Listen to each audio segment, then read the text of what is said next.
The local police first passed off the disappearance of eminent reclusive botanist Marko Jagerowicz from his wife Valeria as a man simply desiring privacy. Marko had, after all, been very involved in researching rare medicinal herbs, occasionally spending days lost in the deep woods. The situation darkened, though, when a search group found his abandoned automobile on a far-off gravel road. The discovery launched an official investigation under seasoned investigator Detective Luis Carvalho, renowned for cracking the toughest crimes. Renowned for his rigorous standards, Carvalho preferred to keep his own counsel over leaning on the counsel of others and often worked alone. Standing next to the automobile, Carvalho noticed something immediately. Marko, of average height, had slid his driver's seat far back, an unusual stance, and there were no traces of a fight or footprints heading away from the car. This bit suggested that another person had driven the automobile to this location. Friends, sorry to interrupt, but by the end of the summer, kindly help me to obtain 2,000 subscribers. Let us not stop now. Using forensic botany, a specialist field infrequently used in criminal investigations, Carvalho opted to investigate the ground and vegetation near the car. A careful search following sample collection revealed something startling. Seldom occurring genetically altered plant fibers were adhering to the car's underbelly. These strands resulted in a remote greenhouse run by none other than wealthy philanthropist and old family friend Victor de Cruz, who owned nothing else except few others knew about. A personal endeavor of Victor's where he experimented with hybrid plants, a passion that had drawn both respect and mistrust from his colleagues. When Carvalho arrived at the de Cruz estate, he met quiet confidence guy in early 40s Victor. More than happy to assist with the investigation, Victor provided alibis and allowed the police investigate his house. Carvalho couldn't rid herself of the feeling, though, that Victor was hiding something. Though the air seemed tense, something Carvalho couldn't exactly pinpoint. The greenhouse, a big building bursting with exotic plants and advanced hydroponic systems, felt like a haven of life. The days passed and the search ran against a wall. The forensic team looked over the greenhouse but found nothing particularly linking Victor directly to Marko's disappearance. Still, Carvalho knew the estate had the key to cracking the code. When they discovered a secret compartment under one of the large plant beds during days of relentless hunting, his gut intuition proved correct. Inside they found something that would make the case from a missing person grisly murder instead. Marko's partly broken body covered in plastic. The medical examiner's report was appalling. Marko had been deceased for minimum 1 week before his body entered the greenhouse. Death arrived from blunt force injuries to the rear of the head. Came second as asphyxia. Plastic wrap had been purposefully and gradually suffocating him. His system revealed signs of a unique plant extract, one only found in the plants stored in Victor's greenhouse, which would instantly paralyze someone swallowed. As the proof developed, Victor was dragged in for questioning. Originally cooperative, he eventually lawyered up and refused to respond any further without legal help. His acts merely heightened Carvalho's doubts. The case remained frustratingly unclear without a clear motive. Why would Victor, a man living apparently flawless life free of known opponents, commit to such violence? A fresh piece of evidence, a series of emails Marko sent to an unidentified recipient recovered from his encrypted hard drive, turned the search off course. These emails revealed a relationship, clearly more than just business. Carvalho sank when he realized Marko had been involved in something considerably more dangerous than anyone had imagined. The emails revealed the existence of a young man close to Marko's family who had been caught in a hidden affair, an affair that now seemed to be central in this terrible murder. Carvalho went deeper into the emails and discovered that Alexei's 18-year-old best buddy, Marko's son Stefan Ramirez, was the young man in problem. This revelation caused really tremendous shocks. Stefan had visited the Jagerowicz house often, almost like a second son to Marko and Valeria. These letters, on the other hand, showed a different picture. One of buried aspirations, secret encounters, and an affair gone out of hand. Now Carvalho saw a suspect, but the web of falsehoods was only beginning to fall apart. The investigator felt the real horror of this case still to be excavated as he prepared to confront Victor and Stefan, as he knew the truth was hidden well inside their secrets. Detective Carvalho sat in his poorly lit office staring at the evidence before him, while the only sound came from the air conditioner. Between Marco and Stefan, the emails were loaded with emotional intensity, coded language, and references to hidden meetings and sites that, up until recently, had seemed benign. They were more than mere informal conversations. Carvalho realized there was something more evil hidden under the surface, but these emails were the key to understanding why an apparently innocent affair had become murder. Hey true crime solvers, interested in more real-life murder mysteries, be sure to like and subscribe to our channel. And do you have any thoughts about this case? Or have a case of your own you'd like us to investigate? Leave us a comment. Stay safe, true crime. The unrevealed stories. He began by compiling a chronology. Stefan turned 18 about 6 months ago, and the affair had most likely began soon after. At first, their relationship appeared motivated by mutual respect and a shared love of rare plants, a passion Marco had nurtured in Stefan, who had showed unanticipated ability for botany. The tone worsened, though, as the emails continued. More than only an affair, Carvalho felt. This was blackmail. Another person was tugging the strings. There were suggestions of threats, periods when Marco displayed life-threatening anxiety, and cryptic allusions to the guy who knows. Carvalho followed with inquiries of Stefan, asserting he was too depressed at Marco's passing to be talking. The young man had been avoiding police presence. Carvalho knew, too, that this was only a stalling tactic. The lad was terrified. Fear could lead people toward foolish behavior. Stefan was a shadow of his former self when Carvalho finally led him into the interrogation room. Eyes empty, hands quivering, his typically assured demeanor replaced by nervous tension. Carvalho started Stefan, his voice calm but forceful. We already know about the emails. We know you collaborated with Marko Jegerovic. We have to know why his murder came out as it did. Stefan's breath accelerated and his eyes opened widely. He said, scarcely audible, I didn't kill him. I loved him. Then, Carvalho pushed, assist me to comprehend. In case you did not kill him, who did it? And why? Stefan began to wail. And momentarily Carvalho considered he might break. Stefan shook his head, though his worry giving way to fury. She spat. Not meant to be in this state. That was our secret, supposed to be. Nobody else was meant to know. Still, Carvalho said, pressing. Someone did. Stefan. That person was who? Who knew about your Marco-based arrangement? Stefan paused, looking down at the floor. Victor finally mumbled. He knew. Carvalho experienced an explosive spike in adrenaline. Victim de Cruz. How did he come to know? Stefan wiped his eyes to help ground him. Not quite is what I know. Marco stated Victor had seen us together too much and had been doubtful for some time. But Victor just saw Marco a few weeks ago. He told Valeria he could totally ruin Marco's career. Marco frelled out. He tried to call it off with me so we would stay both safe. But Carvalho said for him, you didn't want it to stop. Stefan nodded, obviously on his face. Ashamed. If only I could talk to Victor, I reasoned with him thinking he would back off. When I visited him though, he gave me money to steer clear of Marco. When I turned down, he stated he would make sure Marco felt guilty about everything.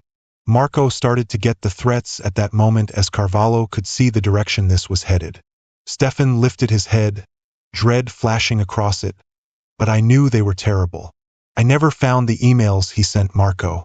Marco said Victor was blacking him. Should he stray from exactly what Victor desired, he would lose everything. Victor desired what?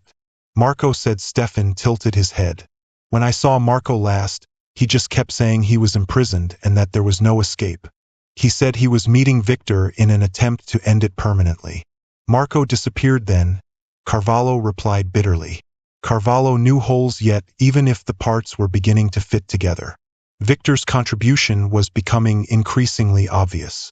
Under purposes still unknown, he was the puppet master, guiding Stefan and Marco. Still, the problem begged itself. Victor had gone so far as to kill. Why? The answer showed dramatically later that evening. Carvalho was contacted by Marco's wife, Valeria Jagerwicz. Up until recently, she had been noticeably missing from the investigation. She claimed to have come onto something that would help to explain Victor's mounting brutality. Carvalho ran to the Jagerwick's mansion, escorted to Marco's study by Valeria. The room was a chaos of books, notes, and study papers exactly as Marco had left it. Valeria handed Carvalho a worn-out leather journal, one Marco had stored among his most personal objects. Valeria reported this morning, her voice shaking. It never occurred to me Marco was keeping something from me. Carvalho began reading from the journal, opening it. One shiver ran down his back from what he found. The diary noted interactions that revealed Victor as a guy motivated by power, tracking Marco's growing fear of Victor. Still, the most horrifying entries dealt with a discovery Marco had discovered. Should it come to light, one that would destroy Victor's entire kingdom. Marco had discovered evidence of criminal behavior linked to Victor's humanitarian activities. Acts more than just unethical. They were forbidden by law. Marco had been gathering evidence to expose Victor, but he had no idea how perilous that would be. Carvalho closed the notebook knowing the study was far from done. Since Marco had grown to be a threat to his secrets, Victor's obvious objective was to kill him. Still another problem that needed attention. Driven away from the Jagerwick's house, Victor would be ready to travel to bury those secrets. How far? While Marco's journal rested on the passenger side, like a ticking time bomb, Detective Carvalho's mind whirled. At last the pieces were coming together, and it was evident Victor de Cruz was a man with everything to lose, not only a rejected lover. Carvalho couldn't shake the notion that this case would become something far greater than anyone had anticipated. Carvalho gathered his staff for an early morning meeting. Not only is Victor de Cruz our main suspect, he replied, pointing to the notebook. Marco was about to expose the ingenuity underneath a web of illicit activity. He thereby had to pass death. Our efforts today are showing it. Examining Victor's personal relationships, business contacts, and financial situation, the team acted fast. Their results supported Carvalho's misgivings. Victor allegedly used his supposedly altruistic activities as a pretext for money laundering, illegal rare plant trafficking, even human exploitation. Actually, the man lauded as a good man in the society was a cold and deliberate criminal. Equipped now with the incriminating evidence from Marco's diary, Carvalho felt it was time to bring Victor back for even another round of interrogation. Though he was ready to meet the guy who had fled justice for so long, Carvalho couldn't get rid of the impression that Victor was still 2 steps ahead. Carvalho had undervalued the degree Victor would go to preserve his realm, and now he worried that as the noose tightened, Victor may become even more deadly. When Victor was brought into the interrogation chamber, he was cool and somewhat haughty. Though he knew Carvalho had evidence, he also knew how to play the game. Investigator Victor remarked with an icy smirk. I have previously mentioned all I know about Marco. About his death, nothing particularly bothered me. Carvalho turned back, not flappy under pressure. Victor, we know of the risks. We know of the blackmail and the illegal actions you have been hiding beneath your philanthropic cover. Marco died since he was ready to expose you. Victor's grin transformed to a steely resolve. Based on the statement of someone who is not here to defend himself, you lack evidence of any of it. Even if you did, it is my word against that of a dead man. Do you truly believe you could drag me down? Carvalho bent in and spoke in a low, scary tone. You undervalue the amount Marco left behind. Once we start piecemeal destruction of your empire, your life as you know it will be gone. We have enough to start that process. You say nothing, then makes no difference. Victor's coldness cracked once at first. His eyelids closed and something darker fluttered across his face. Soon he grabbed control, slinking back in his chair with a bored attitude. Detective, you feel you could scare me? You are running a dangerous game. Carvalho remained quiet. Victor, this is what I mean here, not a game. Carvalho watched Victor being escorted to his holding cell, unable to shake the feeling that the guy was far from defeated. Victor seemed too cool, too assured for someone whose entire life was about to fall apart. Carvalho had seen that expression before, in the eyes of guys who knew they had an ace up their sleeve. Something that may turn the tide when all seemed lost. When one of his team members called later that evening claiming the journal was inadmissible based on how it was obtained, His gut sense was correct. The emergency injunction Victor's lawyer had sought Victor was obviously trying to give himself time to cover his tracks by tying the investigation into red tape, even if the legal action was convoluted. Carvalho cursed as he was exhaling. Carvalho remained quiet. Victor, this is what I mean here, not a game. Carvalho watched Victor being escorted to his holding cell, unable to shake the feeling that the guy was far from defeated. Victor seemed too cool, too assured for someone whose entire life was about to fall apart. Carvalho had seen that expression before, in the eyes of guys who knew they had an ace up their sleeve. Something that may turn the tide when all seemed lost. When one of his team members called later that evening claiming the journal was inadmissible based on how it was obtained, his gut sense was correct. The emergency injunction Victor's lawyer had sought Victor was obviously trying to give himself time to cover his tracks by tying the investigation into red tape, even if the legal action was convoluted. Carvalho cursed as he was exhaling. Victor was slick, but Carvalho was not ready to let him run from justice. He realized he had to keep investigating and find anything unchangeable suitable for court challenge. And at that he remembered Stefan, the young man key to the affair with much to lose from Victor's behavior. Stefan was a shambles, but Carvalho knew he was the key to broadly opening the case. If Victor could have Stefan testify, therefore attesting to the complete extent of what had happened, it might be enough to bring Victor down. It would not be easy to persuade Stefan to turn on Victor, though. The child was afraid for good cause. Carvalho arranged to see Stefan at a safe home, hidden from the prying eyes of Victor's legal team. Stefan arrived seeming to have not slept in days. His hands shook and his eyes haunted. Carvalho realized he had to go gently. Stefan was sensitive. Pushing him too hard may break him. Carvalho whispered quietly, Stefan, though you have to tell me everything if you want Marco treated fairly. About Victor as much as the affair, you are afraid. Tell me what he told you. He dared what? Stefan chewed hard, his voice hardly audible. He claimed he would make sure everyone thought Marco dead.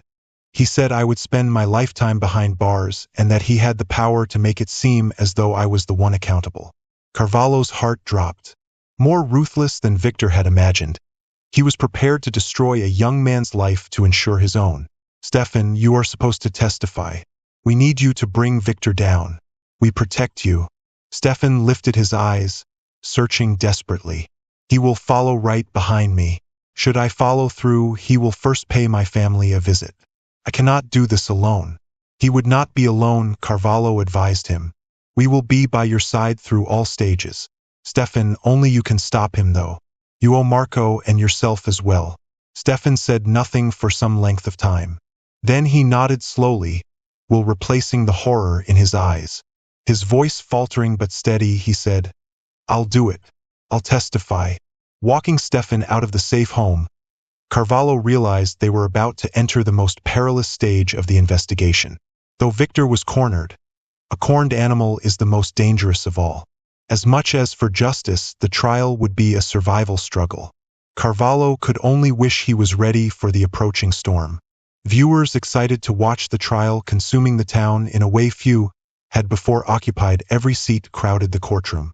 Once a respected businessman and philanthropist, Victor de Cruz was now accused of murder, blackmail, and a variety of other crimes that had altered his image from saintly to evil.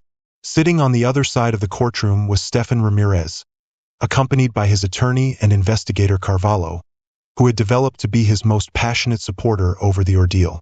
The tension was clear and the air heavy with expectancy as the century-long trial got underway.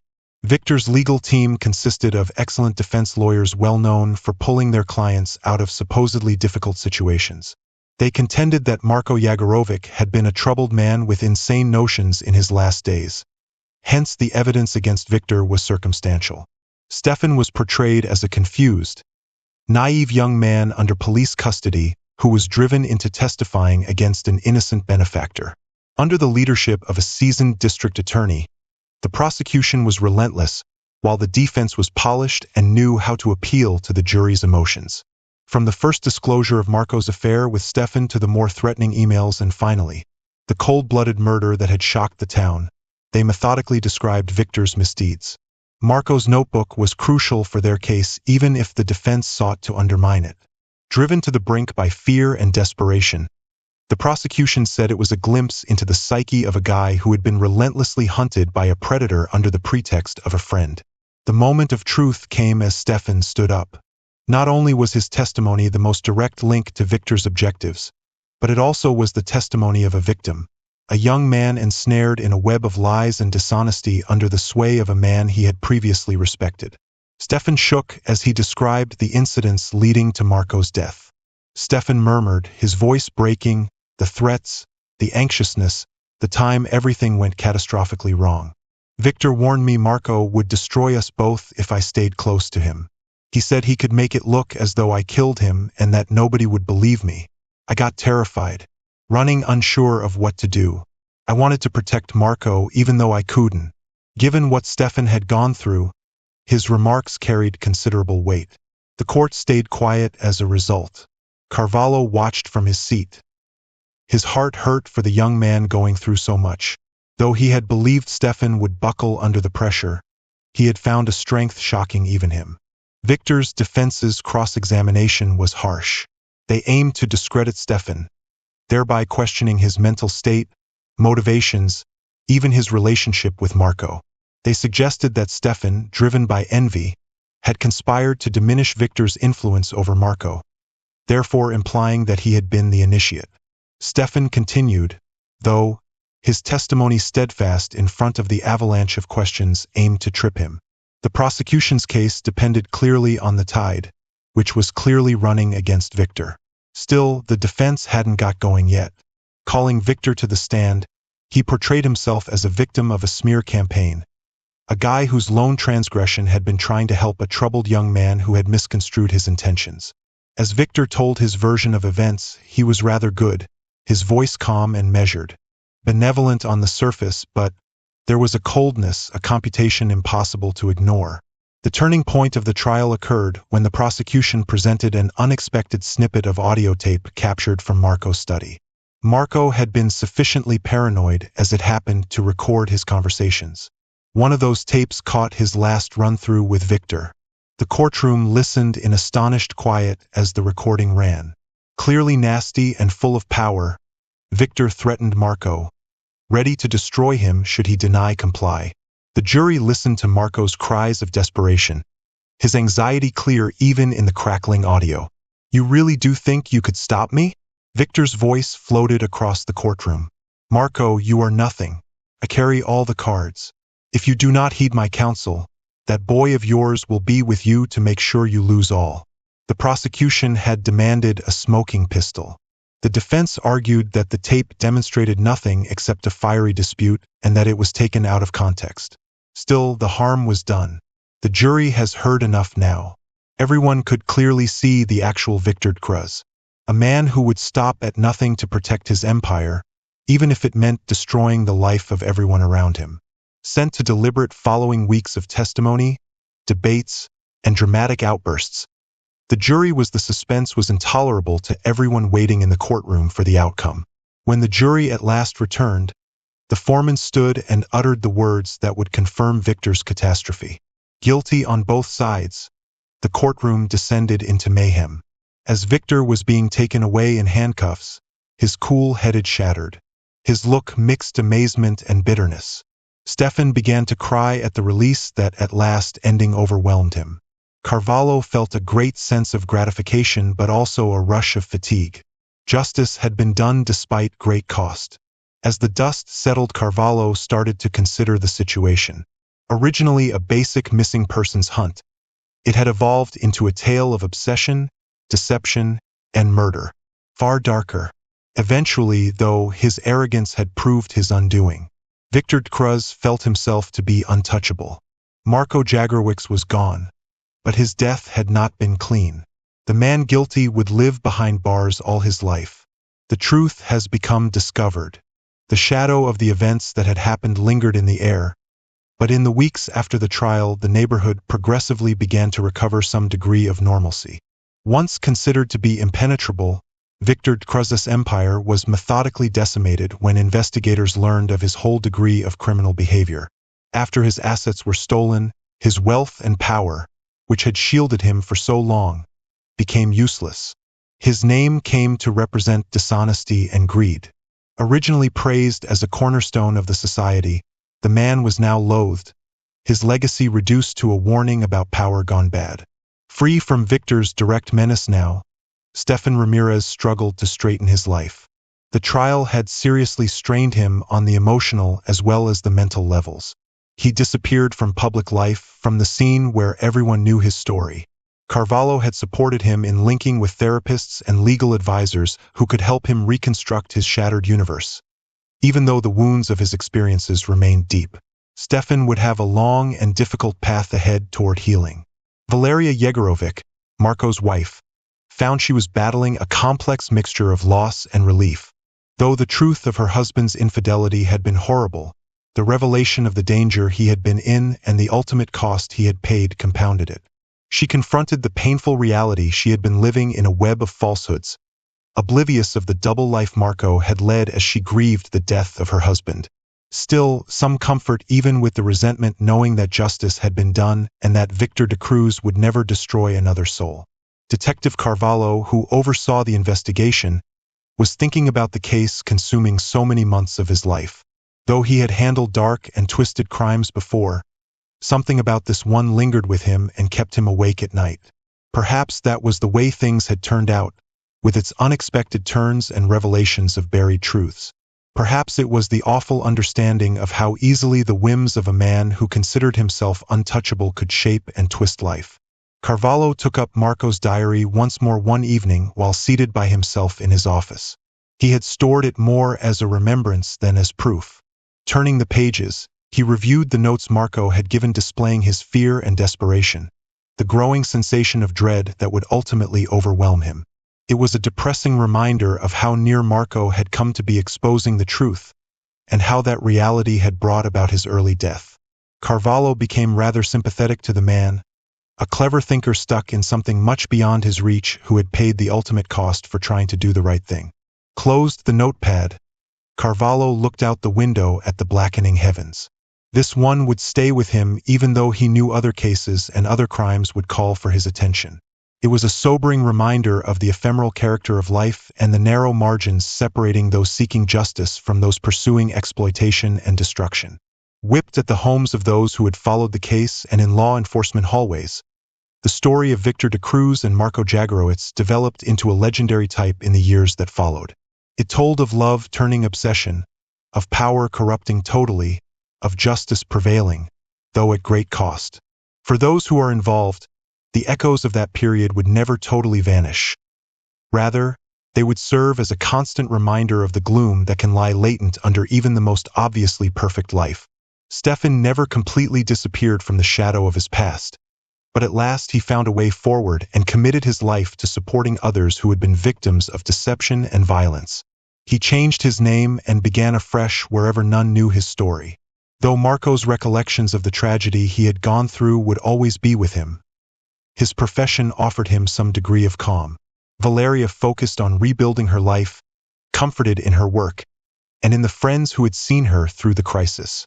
Marco preserved one of his unique hybrids, but he had as a keepsake the guy she had loved. Still flaws and all, she decided not to focus on the past. Living tribute to Marco's heritage, the plant thrived under her care. Detective Carvalho persisted, continually evaluating everyone against Victor de Cruz's case. Though to him the issue was more than simply another riddle, he became recognized as the investigator who had exposed one of the most powerful persons in the society. It was a course in the intricacy of human nature, in the depths of dishonesty, and in the cost of truth-finding. So the story of Marco Jagrowitz and Victor de Cruz entered history, a chapter in the annals of crime to be studied and remembered for years to come. For those who had gone through it, though, the events of those horrible months acted as a reminder of the narrow line separating love from death and of the ongoing power of truth, no matter how profoundly it might be buried. They transcended mere narrative to be greater than that. Thank you for joining us on this episode of True Crime. The Unrevealed Stories. Stay tuned for more stories that delve into the darkest corners of human nature.